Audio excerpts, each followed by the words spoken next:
कहता है कि मास्टर आप काफी इंजर्ड हो चुके हैं, अब मेरे ऊपर ज्यादा एनर्जी वेस्ट मत किया करें। ये कहकर वो उदास होकर वहाँ से जाने लगता है। मगर फिर मास्टर उससे कहता है कि मैं जानता हूँ कि तुम काफी टाइम से प्रैक्टिस कर रहे हो, मगर तुम ये भी जानते हो कि तुम्हारी मेरिडियंस ब्लॉक हो चुकी हैं। पर मुझे इस बात का यकीन है कि तुम एक दिन जरूर ब्रेक थ्रू कर लोगे और तुम्हारी मेरिडियंस दोबारा से अनलॉक हो जाएंगी। तो शेन फेंग कहता है आप ये कैसे कह सकते हैं कि मैं जल्दी ठीक हो जाऊंगा? तो मास्टर कहता है कि मैं जानता हूँ, मेरे साथ एक छोटा सा बच्चा रहता है जो कि रात को उठकर हमेशा प्रैक्टिस करने के लिए चला जाता है। ये बात सुनते ही शेन फेंग को समझ में आ जाता है कि मास्टर उस पर नजर रखते हैं और फिर वो कहता है कि मैं जानता नहीं था कि आपको सारी बात का पता है। तो मास्टर उससे कहता है कि ये देखकर मुझे बहुत ही अच्छा लगा कि तुम हार नहीं मान रहे। जब तक तुम हार नहीं मानोगे मैं हमेशा तुम्हें टीच करता रहूंगा। तो फिर शेन फेंग कहता है कि चले फिर मास्टर अभी से ही प्रैक्टिस शुरू करते हैं। वो लड़ने के लिए मास्टर को चैलेंज करता है। तो मास्टर कहता है कि ठीक है तो फिर आ जाओ। शेन फेंग जैसे ही हमला करने के लिए जाता है तो मास्टर को सिर से पकड़कर अपने आप से दूर रखता है। इतने में अचानक वहाँ पर एक और मास्टर की एंट्री होती है, जिसे देखते ही मास्टर युआन अपने डिसाइपल फेंग को छोड़ देता है। जिसके बाद हमें दिखाया जाता है वहाँ पर सीनियर सन शू आ जाता है जो कि डिवाइन रियलम गेट के फर्स्ट लेवल में होता है। वो युआन से कहता है कि तुम तो शेन युआन सेक्ट के सबसे ऑनरेबल डिसाइपल हो, फिर तुम सेक्ट से बाहर क्यों हो?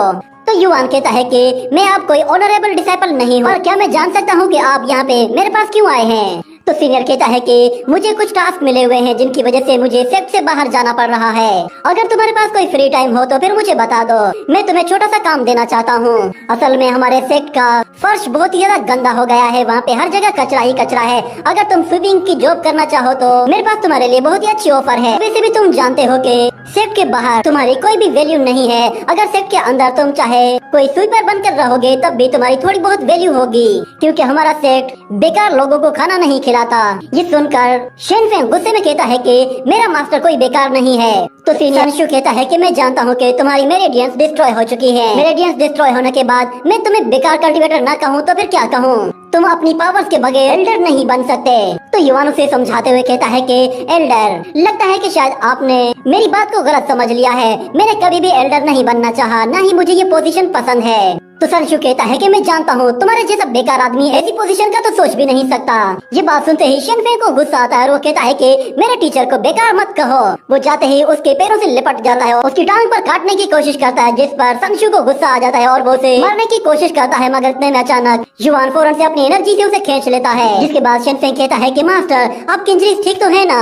और दूसरी तरफ सनशु कहता है कि युवान तुम्हारी पावर डिवाइन गेट रियलम के अर्ली स्टेज तक आ गई है। मुझे लगता है कि शायद तुम्हारी जिंदगी अब यहीं खत्म होने वाली है। मगर फिर दूसरी तरफ युवान उसे दोबारा से समझाते हुए कहता है कि एल्डर शू, मैंने आपको पहले भी बताया है कि मुझे कोई भी सेट की पोजीशन नहीं चाहिए, ना ही मैं उसमें इंटरेस्टेड हूँ, इसलिए आप मेरे साथ किसी भी मामले में कम्पीट ना करें। ये सुनकर एल्डर शू हैरान हो जाता है और कहता है कि क्या तुम कोई फाइट नहीं करना चाहते? इसका मतलब ये है कि तुम मेरे सामने हार मान रहे हो। ये कहकर वो जोर जोर से हंसने लगता है और कहता है कि सेक्ट लीडर को मैं ये बात जाकर बताऊंगा कि वो जिसे एल्डर बनाना चाहते थे वो तो इस लायक भी नहीं है कि वो मेरा मुकाबला कर सके। ये कहते ही वो फौरन से मास्टर पे हमला करने के लिए आता है। तो मास्टर युवान फौरन से फेंग को दूर हटाकर उसके अटैक को ब्लॉक कर देता है। मगर सनशु दोबारा से हमला करने की कोशिश करता है तो मास्टर युवान उसे अपने पंच के साथ ब्लॉक करता है। उनकी एनर्जी की वजह से शेन फेंग वहाँ से पीछे जा गिरता है तो अंकल ली उसे संभाल लेता है और वो लोग देखते हैं कि मास्टर युवान और दूसरी तरफ सनशु दोनों ही अपनी पूरी पावर का इस्तेमाल कर रहे हैं। इतने में अचानक सनशु शेन फेंग पे हमला कर देता है तो अंकल ली फौरन से उस एनर्जी अटैक को डिस्ट्रॉय कर देता है। ये देखकर मास्टर युवान को बहुत गुस्सा आता है और वो कहता है कि तुम्हारी इतनी हिम्मत। वो उसे एक जोरदार पंच मारकर वापस पीछे धकेल देता है और उससे कहता है कि ये लड़ाई सिर्फ हम दोनों के बीच में है, इसलिए उस बच्चे को इस लड़ाई में मत घसीटो।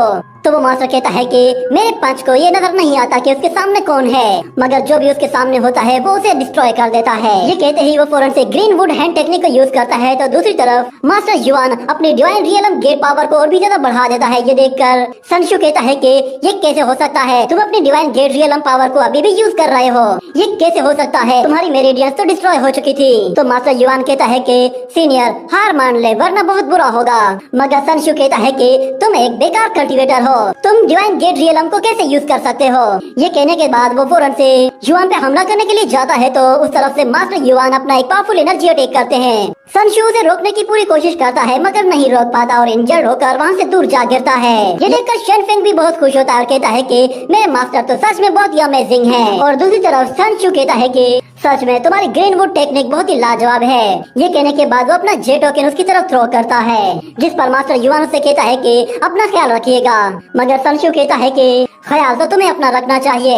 ये कहकर वो वहाँ से चला जाता है। और दूसरी तरफ शेनफेंग उस जे टोकन को उठाता है और साफ करके वापस अपने मास्टर को दे देता है। तो मास्टर युआन फौरन से अपनी एनर्जी उसके अंदर ट्रांसफर करता है तो उसके अंदर से बहुत सारे वर्ड्स बाहर निकल आते हैं। और यंग किंग जब उसे पढ़ता है तो उसे पता चलता है कि उसे असल में आउटर सेक्ट का एक एल्डर बना दिया गया है और ये जे टोकन असल में उसके एल्डर होने की एक सील है।